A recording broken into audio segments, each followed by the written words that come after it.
Yes. Super. Donc, bonjour Anna. Bonjour. Tu es la réalisatrice du film Les étés sont chauds et ensoleillés. Est-ce que tu peux nous parler un peu de ton parcours ? Oui, tout à fait.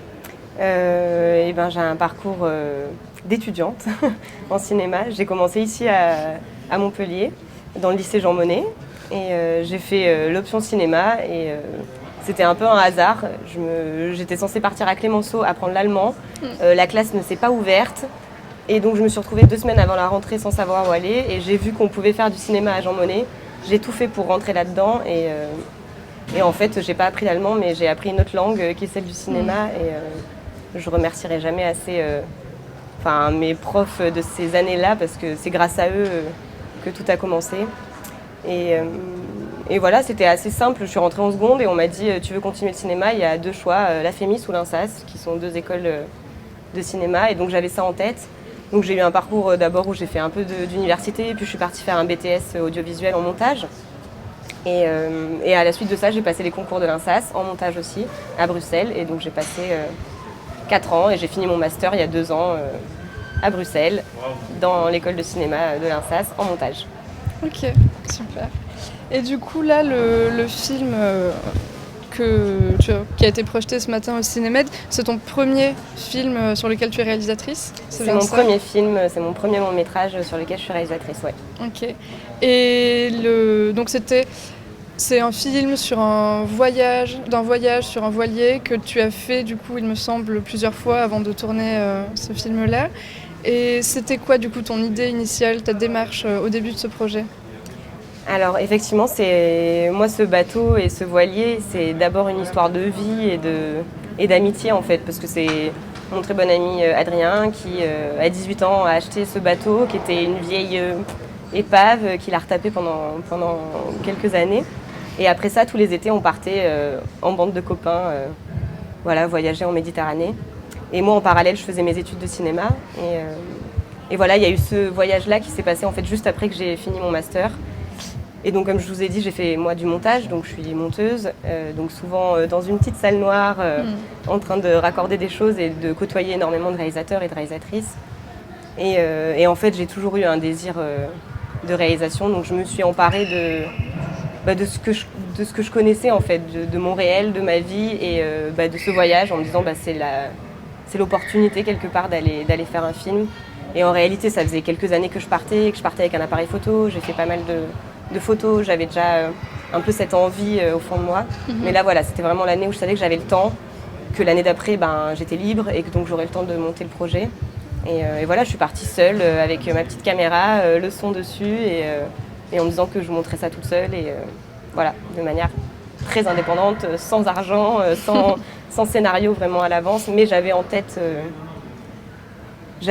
un peu le sujet dont je voulais parler, qui est la jeunesse et notre génération. Et dans un moment de vacances où en fait il se passe rien, mais en fait il se passe aussi beaucoup de choses. Et voilà, c'était un moment de notre vie où on était tous en train de réfléchir à qu'est-ce qui allait se passer après. Et c'est ça qui m'a poussée à me lancer. Donc ce rapport au temps, il fait un peu écho au questionnement que tu soulèves dans le film, notamment ce lié à l'écologie et à ce sentiment d'une jeunesse un peu perdue, qui peut se sentir impuissante face au monde.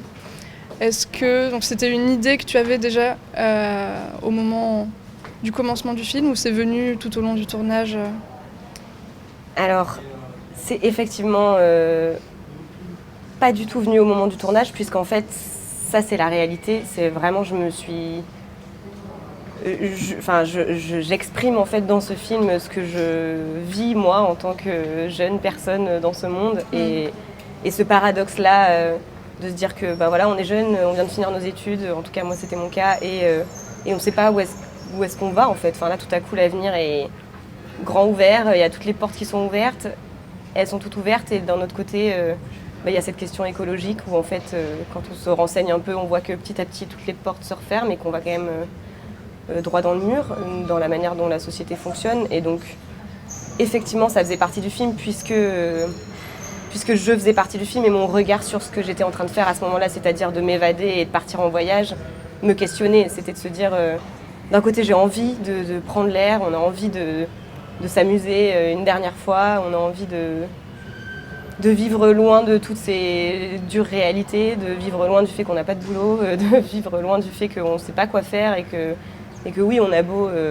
être végétarien, on a beau faire un peu de récup, on a beau faire nos propres produits cosmétiques, et il n'empêche que c'est toujours des petites actions comme ça écologiques qui en fait changent pas grand-chose. Et donc ça a nourri le film parce que c'était très présent, et moi dans mes questionnements, et effectivement les 3 personnages que j'ai filmés à ce moment-là se posaient évidemment les mêmes questions, et que ce film n'a été que le début d'un projet qui s'est monté ensuite, où on est partis habiter tous ensemble dans une maison pour essayer de vivre en autonomie, et dans des questions qui nous intéressent sur comment penser un monde différent.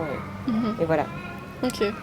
Et je rebondis sur ce que tu viens de dire. Ce projet de vivre en autonomie n'a pas forcément abouti du coup ou... Si.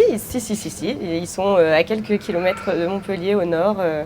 On a tous vécu dans une grande maison qu'on a retapée. J'ai appris à faire un toit. Voilà, tout le monde met un peu la main à la pâte. J'ai vécu là-bas pendant 1 an, moi. Mais là, j'ai repris un peu le large. Et comme je continue à travailler en tant que monteuse et que script, etc., et que j'essaye quand même tant bien que mal de faire du cinéma, même si c'est paradoxal. Voilà, je suis plus à fond dedans moi personnellement, mais les personnages, en tout cas certains, ils sont encore. Et non, ça a quand même, ce noyau-là est resté. Et voilà. Après, chacun continue à vivre comme il peut, et comme voilà, il y en a un autre qui a créé une famille. Voilà, chacun. Mais ouais, en tout cas, le moment du voyage était un vrai. Je fais un geste qui est censé dire quelque chose, mais qui a vraiment été un moment de basculement en fait, de la jeunesse un peu insouciante à comment est-ce qu'on plonge dans la vie d'adulte. Ouais. Ok, très bien. Et donc ouais, pendant ton film, tu mentionnes aussi pendant ton film, tu parles aussi souvent de l'importance de se souvenir, de laisser une trace. Autant à travers la voix off qu'avec la marque de sang lissée sur la voile. D'où est-ce que cette importance vient dans ta vie, d'où elle émerge?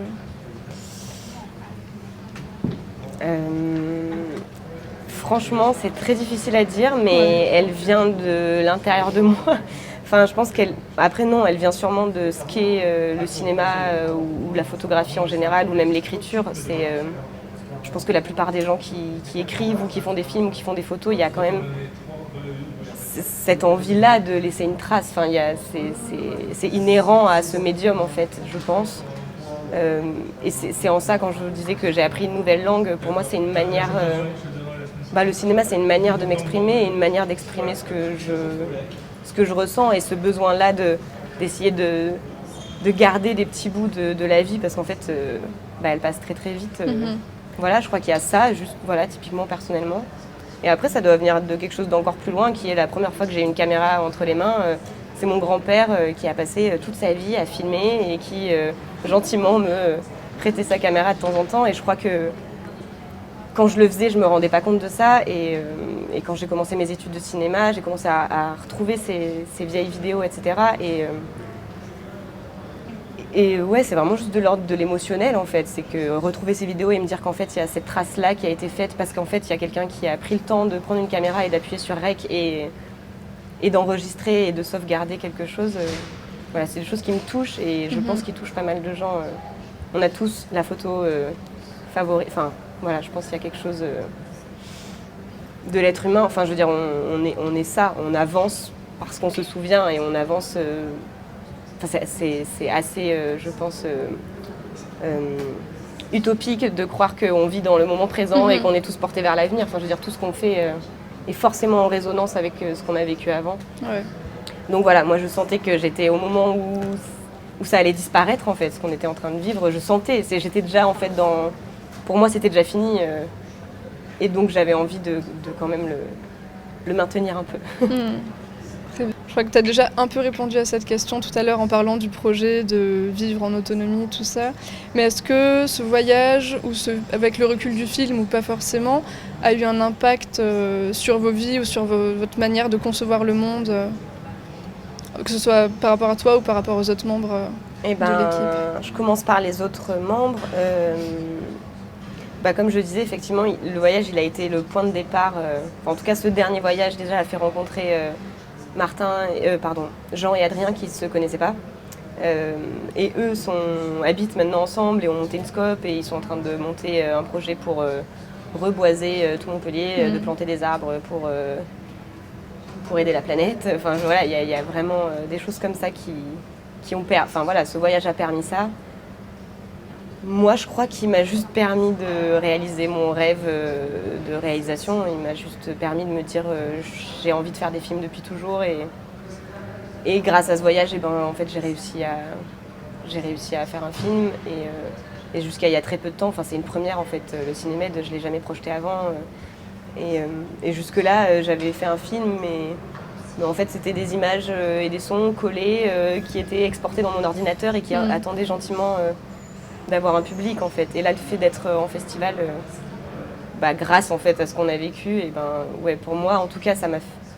Là, j'espère être à un moment où je me dis, ok, peut-être qu'en fait, je peux réaliser des films, peut-être que ça plaît aux gens. Enfin, je veux dire, jusqu'à tout à l'heure, je suis pas très sûre de moi. Hein. J'étais pas très sûre du fait que ça ait du sens, que ça parle aux gens, et je suis assez soulagée. Je crois soulagée et vraiment très heureuse. Voilà, de me dire qu'il y a ce basculement qui... Voilà. Mais moi, dans ma vie, non, les questions que je me pose dans ce film, je me les pose encore. Hein. Je suis en plein dans ce paradoxe-là et je ne sais pas si on trouvera une réponse, mais je vais peut-être continuer à essayer de chercher des réponses dans les prochains films. Mais ouais, c'est sûr que les questions écologiques, on ne peut pas y répondre de façon définitive comme ça. Mais ok. Et donc du coup, ouais, tu étais assez soulagée, tu t'es sentie soutenue en sachant que ton film était sélectionné du coup pour le Cinémed. Et est-ce que ça t'a donné envie de travailler sur d'autres projets en tant que réalisatrice du coup ? J'imagine que oui. Est-ce que tu as pensé à d'autres projets déjà ou ouais. Où t'en es ? Eh effectivement, ça m'a soulagée. Enfin, c'est plutôt que tout à coup, je peux dire j'ai fait un film, il a été pris en festival, ça a une valeur parce qu'en fait, j'ai quand même tout fait toute seule. C'était un désir, mais aussi une contrainte. Enfin, j'ai quand même essayé d'avoir de la production, j'ai quand même...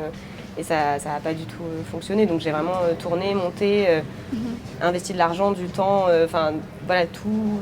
J'ai vraiment tout fait toute seule et j'avais pas grand monde pour me dire allez vas-y. Enfin si, j'ai des gens qui me soutiennent et qui m'aiment, mais ça reste de l'ordre privé quoi. Donc de manière générale, dans le cinéma, tout à coup d'avoir une place dans un festival, c'est soulageant à ce niveau-là. Et donc évidemment, j'ai envie de continuer.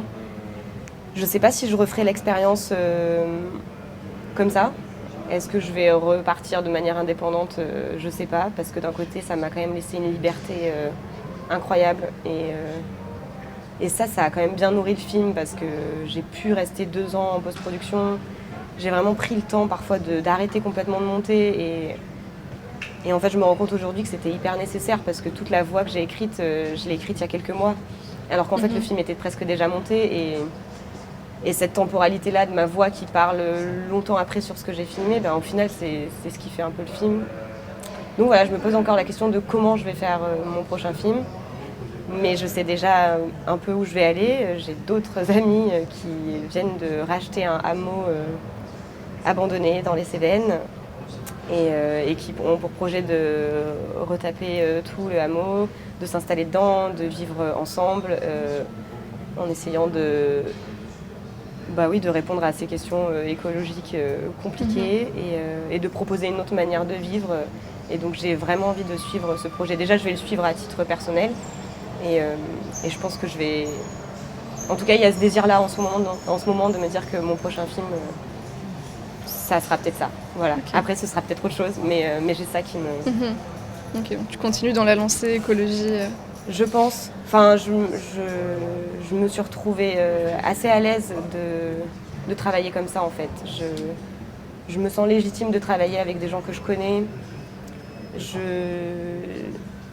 pense qu'il faut beaucoup de temps pour faire un documentaire qui survole pas les choses. Et donc, du coup, il faut connaître les gens, il faut connaître ce dont on parle. Et donc, ça met beaucoup de temps de rencontres, en fait, de rencontres, de mise en confiance, etc. Et c'est vrai que du coup, j'ai tendance à me dire que j'ai envie de continuer à aller vers des sujets que je maîtrise et que je peux connaître et des gens qui vont me faire confiance. Et donc, voilà, là, comme j'y pense là tout de suite maintenant, voilà, j'ai envie d'aller vers ce genre de choses. Mais après, peut-être que je vais aller rencontrer d'autres personnes que je connais pas du tout. Mais alors là, on est sur un processus beaucoup plus long. Ouais. Mais c'est d'ailleurs pour ça que ça n'empêchera pas, je pense, de faire des choses en parallèle. Voilà, donc il y aura sûrement ça, mais peut-être d'autres. Voilà. Très bien. Et ben, merci beaucoup. Et ben merci à toi. Et bon C'était courage un pour la plaisir. suite. C'est gentil.